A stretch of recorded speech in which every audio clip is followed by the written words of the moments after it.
Welcome to DWBI Adda channel. Please subscribe for latest training videos.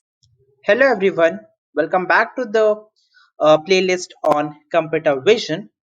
In the last few lectures, we have discussed about NumPy arrays, their basic operation, and in the last lecture, we actually saw on how to use OpenCV and how to read an image and show an image using OpenCV. From this lecture onwards, we will have a look at some of the manipulations that OpenCV gives to us. So the agenda for this tutorial will be drawing certain basic shapes over an image using OpenCV. That is, we will be drawing a line segment over an image, a circle over an image, and a rectangle over an image using OpenCV.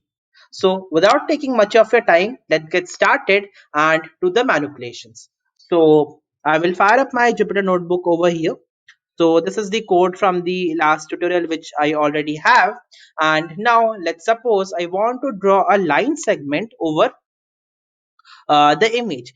Right. So over this image, I want to draw a line segment. So OpenCV actually has this like parameter or function known as cv2.line, which actually helps you to draw a line segment over an image. So if I write cv2.line and put a question mark after it, so it will give me a prototype of the function. So you can see it tells me that in the parameters or arguments I have to pass in the image, then the starting point of the line segment, the ending point of the line segment, the color of the line, and the thickness of the line, following which a line segment will be drawn upon the image. So what I will do is I will just write img is equal. So before actually drawing the line segment, let us just define the parameters which we actually require. So we require a starting point, which is actually a coordinate. So I will just give the starting point as 0, 0. I will give the ending point as, let's say, 120, 130. Um, I will give the color as like colors in the form of the BGR format, remember. So because it's in the form of the BGR format, I will actually give something like 100, that is the line should be blue in color, and I will give the thickness as 1, let's say 3 over here actually. So these are some of the parameters I required for cv2.line as we saw in the prototype of the function. And now what I will do is I will store this all of these parameters in a variable called image, and I will call the cv2.line function. So in this I will call the image, then I will pass in the starting point, then I will pass on the ending point, then I will pass on the color, and then I will pass on the thickness. So once this is done, I will run this command, and as I can see, all of this has been stored in my variable known as image. Now I want to open and see whether a line segment has been drawn on the image or not. So if you're thinking you will be actually using cv2.imshow function, then you are absolutely correct. So I will be using cv2.imshow. I will give the name of the window as window, and I will call the img because this is where I have stored everything. And then I will actually pass cv2.wait key of 0 and cv2.destroy all windows, as this is a basic requirement for opening an image using OpenCV. So something like this, and then I will run this command. As you can see, like a blue line has been drawn from coordinate 0, 0 to coordinate 120, 20, or the coordinates which I actually specified. So this is how you actually draw a line using OpenCV, right? So once we have drawn a line, and now let's suppose I want to draw a rectangle over the image. So how I can draw the rectangle?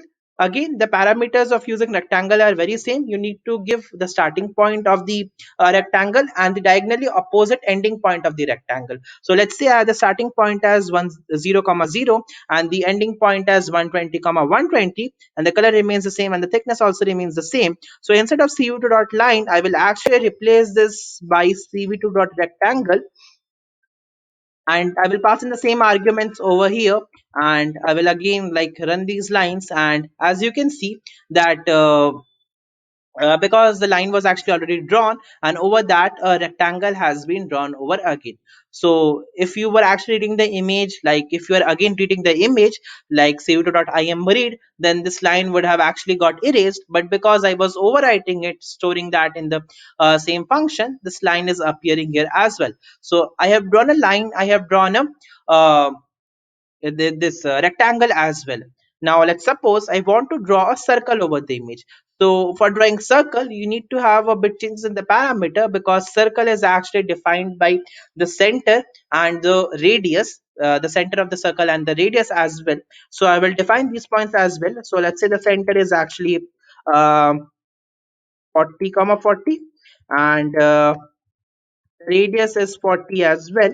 So what I will do is, instead of cv2 dot rectangle, I will pass cv2 dot circle, and the parameters will actually get changed, because now the parameters would be center, followed by radius, followed by color, and followed by thickness. So once this is done, I will actually run this, and I'll actually have to run this first. And once this is done, so Centre. I don't know. It's saying that cv2.center is not defined. It's Centre. So that's a spelling mistake over here. And I will run this over here, and I will run this line again. And as you can see, a circle of radius 40 has been drawn here as well. So this is how you actually do different kind of manipulations in an image using OpenCV. That is drawing a circle, or maybe drawing a line segment, and drawing a rectangle as well. So there are a lot of different shapes that you can draw using OpenCV. However, for the sake of explaining the power of manipulations, we picked up all these basic shapes. I hope you enjoyed this tutorial and you learned something useful from it. See you in the next one. Thank you and